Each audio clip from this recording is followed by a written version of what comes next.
नमस्कार मैत्रिणींनो. चला आज तर ना रविवार असल्यामुळे ना कोणाच्या घरामध्ये आरामात सगळं दिवस चाललेला असतो सुरू, कोणाच्या घरामध्ये खूप घाई गडबड असते. तर इथे ना असंच माझी पण आता दिवसाची सुरुवात झालेली आहे. तर नमस्कार मैत्रिणींनो, मी अनुराधा अनुज होममध्ये तुमचं खूप खूप मनापासून स्वागत करते. तर इथे ना मला खूप दिवस झाले होते की ना भाकरीसाठी दळण द्यायचं होतं, तांदूळ मला साफ करायचे होते, पण मला अजिबात टाईम नव्हतं. पूर्ण आठवडा माझा ना खूप बिझी गेला. म्हणजे तांदळाचं पीठ तर माझं केव्हाच संपलेलं आहे, पण मी काढून ठेवेल आणि असं पण नाही, तांदूळ माझ्याकडे भरपूर म्हणजे रेशनचे तांदूळ मी मागवून ठेवते ना, ते बरेच होते. तरी पण ना मला ते साफ करून दळण्यासाठी द्यायचे, त्याला टाईम माझा खूप गेला. तर ते मस्तपैकी मी ना 3 ते 4 किलो तांदूळ चांगले व्यवस्थित धुवून नाही घेत, मी पुसून वगैरे घेतलेले आहेत आणि पाकडून वगैरे घेतलेले आहेत, चाळून घेतलेले आहेत. तर मी इथे ना तांदळाच्या पिठासाठी दळण काढून ठेवलेलं आहे. इथे मी ना आता आठवड्याभरात केव्हा पण ना कडधान्याची भाजी होऊन जाईल, त्याच्यासाठी मी 2 दिवसापूर्वीच ना मूग मटकी भिजवून ठेवलेले आहेत आणि त्याला छान असे मोड काढून ठेवलेले आहेत. त्यातलेच मी आता ना मटकी थोडीशी घेतलेली आहे, मला इथे मिसळ बनवायची आहे. तर इथे मस्तपैकी मिसळ बनवण्यासाठी इथे मसाला काढून घेतलेला आहे बऱ्यापैकी. म्हणजे मी अगोदर पण मिसळ तुम्हाला दाखवलेली आहे की मी कशी मिसळ बनवते, त्याच पद्धतीने मी आता मिसळ बनवणार आहे. म्हणून मी पूर्ण व्हिडिओ काय दाखवलेला नाही, तुम्हाला रेसिपी पूर्ण दाखवलेली नाही आहे. तर छान इथे वाटण वगैरे झाल्याच्यानंतर मटकीला फोडणी दिलेली आहे. मटकी अजून आधीच मी शिजवून घेतलेली होती. तर इथे छान मस्त किती छान तर्री आले ना याला. तर ना मस्तपैकी इथे माझं दुपारचं जेवणाचा बेत झालेला आहे. फक्त मी आज मिसळपाव आणि थोडासा राईस घातलेला आहे. ते झाल्याच्यानंतर ना जेवणासाठी अजून मला टाईम आहे. तोपर्यंत माझी इथे कोथिंबीर उभ्या निसून झालेली आहे, साफ करून झालेली आहे, ती मी डब्यात काढून ठेवलेली आहे. आणि त्याच्यानंतर आता आमचं टाईम झालेला आहे तो म्हणजे जेवणाचा. तर इथे जेवणामध्ये तुम्ही बघू शकता मस्तपैकी मिसळपावच आज दुपारच्या जेवणामध्ये आहे. तर इथे आता मस्तपैकी जेवण वगैरे झाल्याच्यानंतर थोडासा आराम केला. काही घाई गडबड नाही आहे, रविवार आहे ना, त्याच्यासाठी मस्तपैकी आराम वगैरे केलेला. आणि त्याच्यानंतर आता मी संध्याकाळचा चहा तर झालाच पाहिजे ना, तर इथे मी आता चहा बनवायला घेते. आणि तुम्हाला इथे समोर टोपं दिसत असतील ना, त्याच्यामध्ये ना मी कांदा कापून ठेवला होता की मला वाटण काढायचं आहे. म्हणजे आठवडाभरापुरती तरी माझं वाटण आता झाला पाहिजे. आठवडा नाही जात, पण बरं त्याच्यापेक्षा जास्त दिवस जातात माझे. एकदा असं वाटण काढून ठेवलं तर 1 ते दीड खोबऱ्याचं वगैरे वाटण काढून ठेवलं तर. पण काय झालं, मला हा आजचा वाटण जे मी काढते ना, तो ह्याच्यातला मी थोडासाच मला ठेवणार आहे आणि बाकीचं आहे ना सगळं मला आज म्हणजे बाजूवाली जी म्हणजे बाजूच्या बिल्डिंगमध्ये माझ्याकडनं चपाती वगैरे घेतात ना, किंवा तरी टिफिन घेतात, त्यांना आज मला वाटण द्यायचं होतं. म्हणजे त्या बोलल्या होत्या की वहिनी मला आज थोडंसं वाटण पाहिजेल आहे, तर मला वाटण मिळेल का बनवून. तर अनायासे मी माझ्यासाठी वाटण काढत होती ना, त्यातला मी माझ्यासाठी थोडासाच काढला. आणि कारण का माझ्याकडे एवढे कांदे नव्हते ना की मी खूप म्हणजे तिला आणि मला पुरेल ना 8 दिवसासाठी एवढं वाटण निघेल, एवढं माझ्याकडे कांदे नव्हते. म्हणून मी ना जेवढे कांदे होते तेवढ्यामध्येच वाटण बनवून घेतलेलं आहे. तिला एक ना डबा भरून मस्तपैकी तुम्हाला पुढे दाखवते की किती डबा तिला भरून मी दिलेला आहे. तर इथे माझा चहा पण मस्त झालेला आहे आणि चहा घेईपर्यंत ना माझं इथे वाटण पण म्हणजे ॲटलिस्ट माझा कांदा आहे ना, तो पण छान असं भाजून होईल.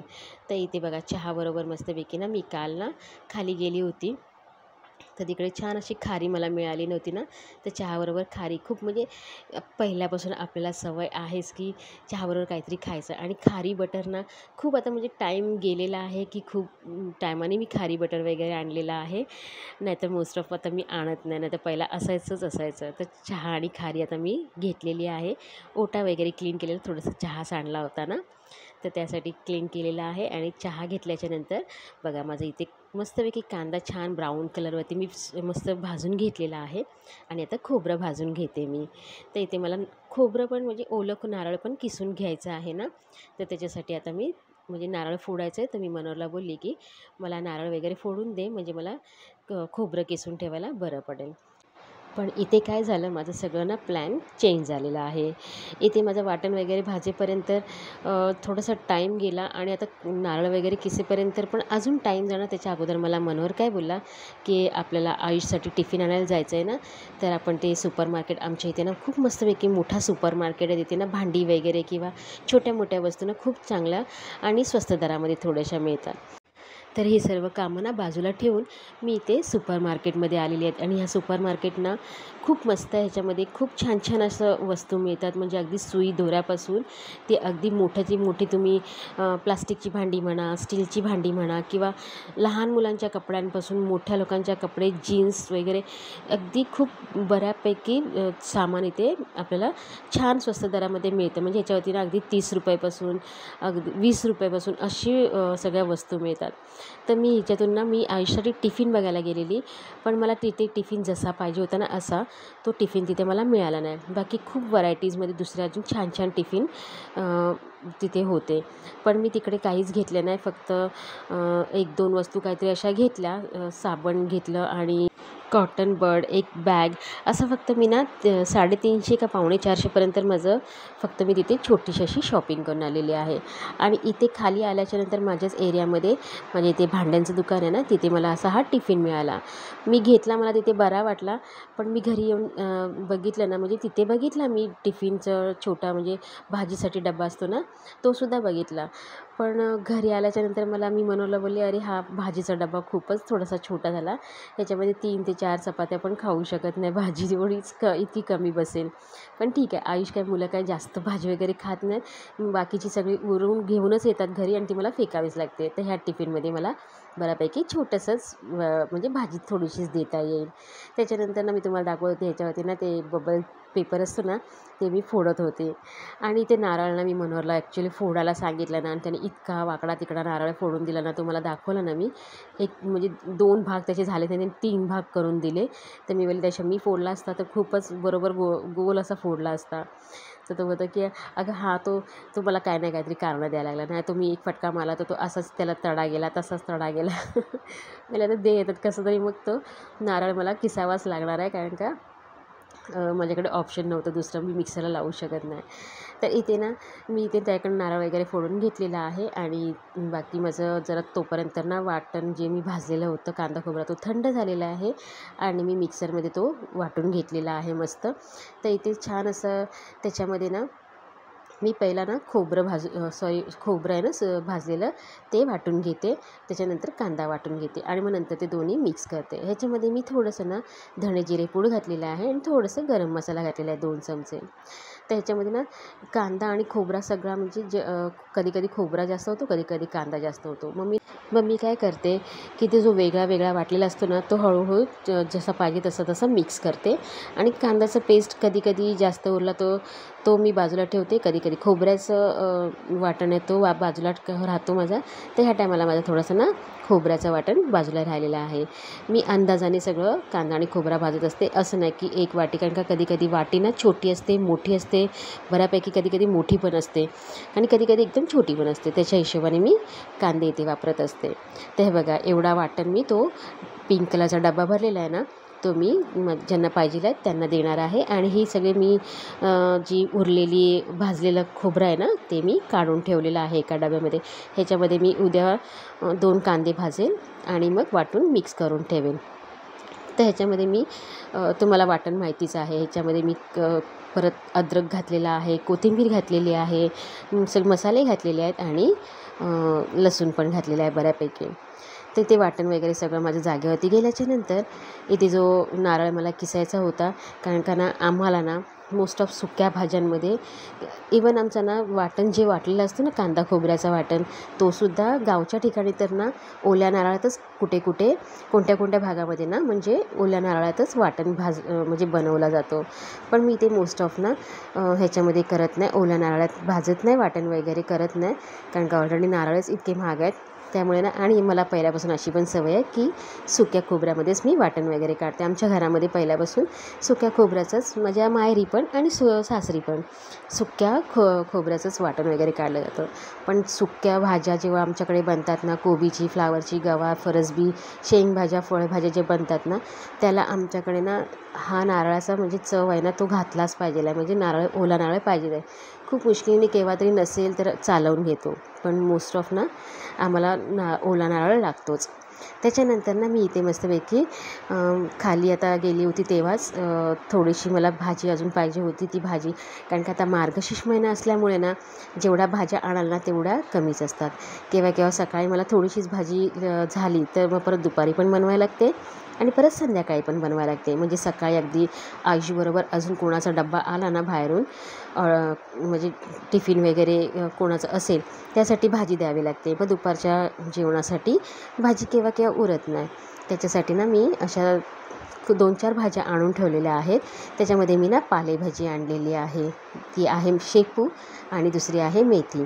त्याच्याबरोबर ना मी परवा पण मेथी आणली होती ना 2 दिवसापूर्वी, ती पण साफ केली नव्हती, तर ती आता मी ह्या मेथीच्या भाजीबरोबर साफ करून घेणार आहे. इथे माझी शेपूची भाजी साफ करून झालेली आहे आणि दुसरी आता मेथीची भाजी आहे ती मी साफ करून घेते. तर इतका टाईम लागतो ना भाज्या म्हणजे पालेभाज्या साफ करायला ना बराच टाईम जातो. कारण का ती एवढी तर मी ना बऱ्यापैकी मोठी जुडी आणली होती, तरी पण ही ना 60 का 70 रुपयाची शेपूची जुडी होती, त्यातली अर्धी करून मी 30 रुपयाची जुडी घेतलेली आहे त्याकडे बनवून आणि मेथीचीही 30 रुपयाची जुडी घेतलेली आहे. तर ती साफ करेपर्यंत मला ना अर्धा तास बऱ्यापैकी चांगला गेलेला आहे. तर मस्तपैकी इथे सगळ्या भाज्या वगैरे साफ करून घेतलेल्या आहेत आणि बाकी सगळा पसारा वगैरे आटपेपर्यंत मला बराच टाईम गेलेला आहे इथे. तर इथे भाजी वगैरे साफ झाल्याच्यानंतर परत मला उद्याच्या सकाळच्या टिफिनची तयारी करायची आहे. ती म्हणजे आता उद्या सकाळी जी मी भाजी बनवणार आहे ना ती अजून मला साफ वगैरे करायची आहे किंवा कापून वगैरे ठेवायची आहे. तर मी फ्रीजमध्ये बघितलं माझ्याकडे ना हे होतं, पडवळ होती आणि दुसरी भाजी एक होती ती कोबी होती, शिमला मिरची होते.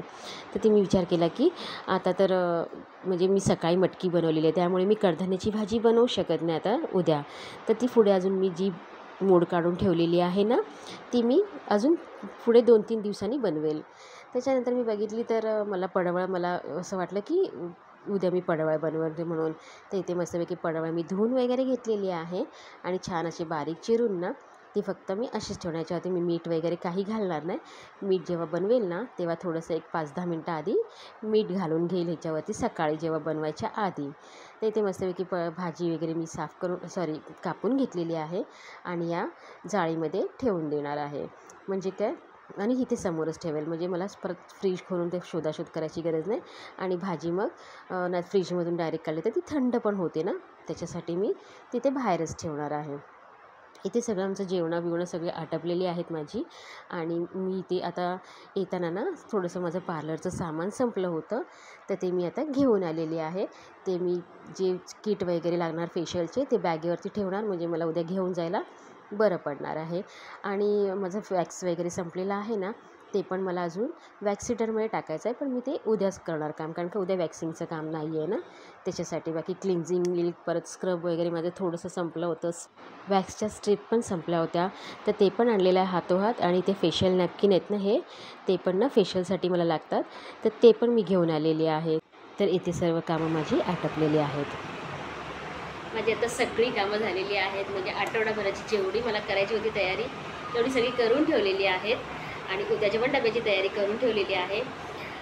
तर मला तुम्हाला एवढंच सांगायचं आहे की जे माझे आजपर्यंत व्हिडिओ बघतायत ना त्यांना तर खूप खूप धन्यवाद. ती लोकं लाईक करतात, शेअर करतायत आणि शेअर करतात की नाही मला माहीत नाही, पण लाईक करतात, सबस्क्राईब करतायत, त्यासाठी खूप खूप धन्यवाद. आणि जे अजूनपर्यंत माझी व्हिडिओ बघत नाही आहेत ना त्यांनी प्लीज बघा आणि लाईक शेअर सबस्क्राईब करा. काय काय म्हणजे असे आहेत यूट्यूब फॅमिलीमध्ये असे आहेत की फक्त व्हिडिओ बघतात पण लाईक करत नाहीत. लाईक करा कारण का खूप गरज असते त्याचीसुद्धा. आपण बोलतो की नाही लाईक्सची वगैरे गरज नसते, पण लाईकची खूप गरज असते. आणि व्हिडिओ आवडत असेल तर सबस्क्राईब पण करा आणि ज्यांना व्हिडिओ आवडतात ज्यांनी सबस्क्राईब केलेलं आहे त्यांनी आपल्या फॅमिलीमध्ये आपल्या फ्रेंड्स सर्कलमध्ये सगळ्यांना शेअर करा आणि माझ्या व्हिडिओला लाईक शेअर सबस्क्राईब करायला सांगा.